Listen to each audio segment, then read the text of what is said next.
dila sa labas ng Quiapo. Cecilio, kanina ka pa dyan ah. Ano, gusto mo bang abutan na kita ng ruler para talagang sukat na sukat itong kama natin? Mabuti na yung maayos. Eh, makukulo din naman yan. Mababali wala yung effort mo pag humigay na tayo dyan.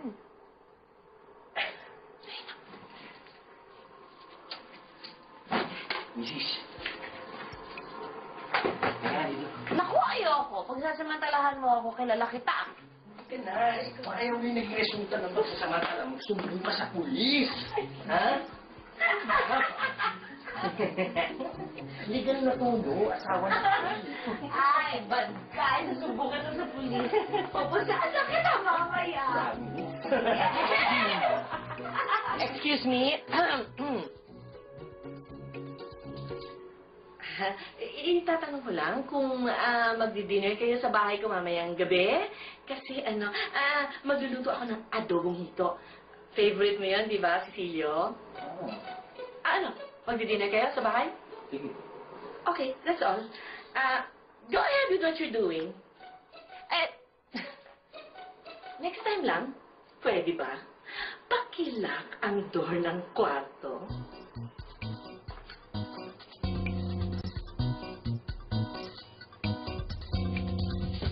Ito yung paborito kong longganisang vegan eh.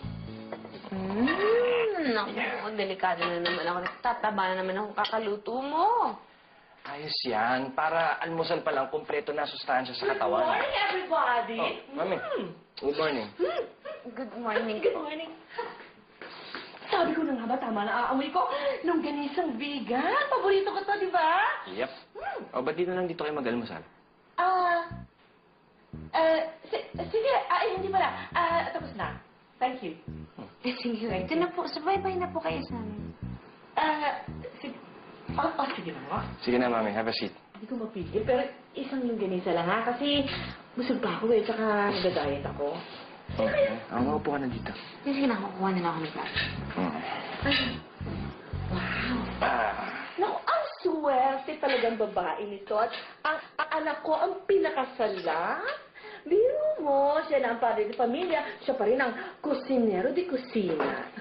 Ano? Marunong din naman si George magluto. Ano ba? Wala pa ako natitikman eh. Pero alam ko, lagi kayo nagpapawi sa kitchen. Mamayang gabi pa lang po kasi ako magluluto ng dinner namin mag-asawa. Bakit hindi kayo magdi-dinner sa bahay? Ay, hindi po. Hindi. Kasi gusto ko pong matikman ng mister ko ang pagluluto ko ng dinner namin mag-asawa ngayong gabi. Ay, how nice! It's about time. Sige, kain na tayo.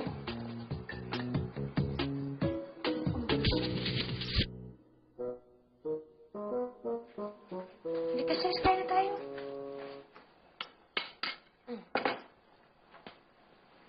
Chick. Ka ba nagluto niyan? Tinola at saka bopis.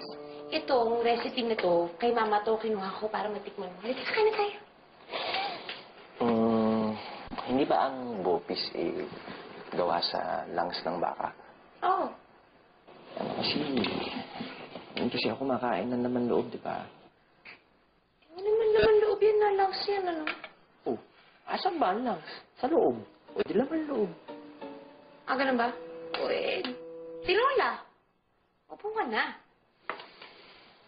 Sis, walang taong hindi kumakain ng tinola.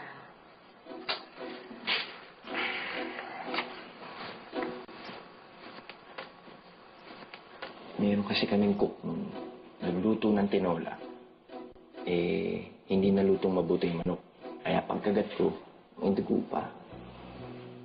Kaya habang buhay mo nang isinumpa yung manok at tinola dahil lang sa buraramong katulong na hindi marunong magluto ng tinola?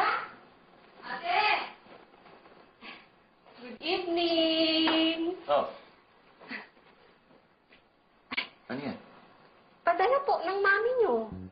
Paborito niya raw po ito. Yung chicken pasta raw po. Sige, gawin mo na lang dyan. Okay.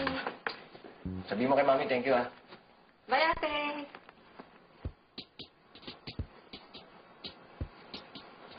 Kami yung ulam. Ano nga nakakainin mo? Gusto mo tikman matikman tong... Ayoko!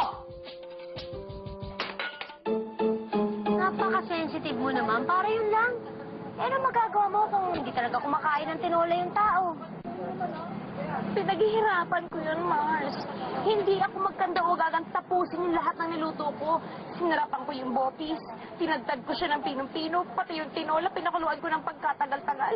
Tapos ang kakainin niya, yung ginawa ng nanay niya, hindi man lang tinikman yung niluto ko. Ha? Pati yung ulam na pinadala ng nanay ko, ginawang issue. Sige lang, pre. Relax lang, ano ka ba? Eh, hanggang kanina umaga, alam mo ba, hindi ako kinakausap. Oo, ganyan din asawa ko. Pag tinatopak yan, kahit anong gawin ko. Kahit ba tumambli ako sa harapan, kumain ako ng apo, hindi ako papansin nila, kakakausapin. Eh, anong ginagawa mo? Wala. Matigasan kami. Ganman. Eh, bibitaw din yan, pre. May babae ba naman nakatis na hindi dumalday? Oh, sige. Sabihin na natin, bagong kasal nga kami. Adjustment period to. Eh bakit? Ako rin naman pare nag-a-adjust na. Ang dami kaya niyang ugali na ngayon ko lang nalaman nung kinasal na kami. Naturing ang babae. Saksakan ng burara. Wala sa bokabularyo nung mag-ayos ng gamit. Nakita yung mga lalaki ko magkalat. Hindi ko naman masabi. Kasi ma-misunderstand ako. Ang problema mo dyan? May asawa mo na nga yun eh. Hindi sabihin mo. Ito pa isa. Ito yung... Pikon ako. George! Oh. Ano ka ba naman tao ka? Wala ka talagang konsiderasyon sa ibang gumagamit ng banyo, no? Bakit? Ano na naman ang pinuputak mo ang aga-aga? Ayan, oh. Ang laki ni MacArthur. Anong MacArthur na naman ang sinasabi mo? I shall return. Flinas ko yan kanina. Eh kaya nga MacArthur, nagre-return. O, edi flash mo uli. Problema ba yun? Napakasena naman ito. Lion! Return! Alas! Huwag mo sigawan. Subukan mong pakiusapan. Baka kusaya umuwi sa kanila. George, dalawa na to. Dalawa na. Alam mo bang nakatatlong timba ako bago kumapasuko si MacArthur? Eh halos maubos yung tangke namin ng tubig. Madurog ko lang yung hayop na yun. MacArthur? Andala. Grace, pre. Oh, Grace. Oh, saan ka?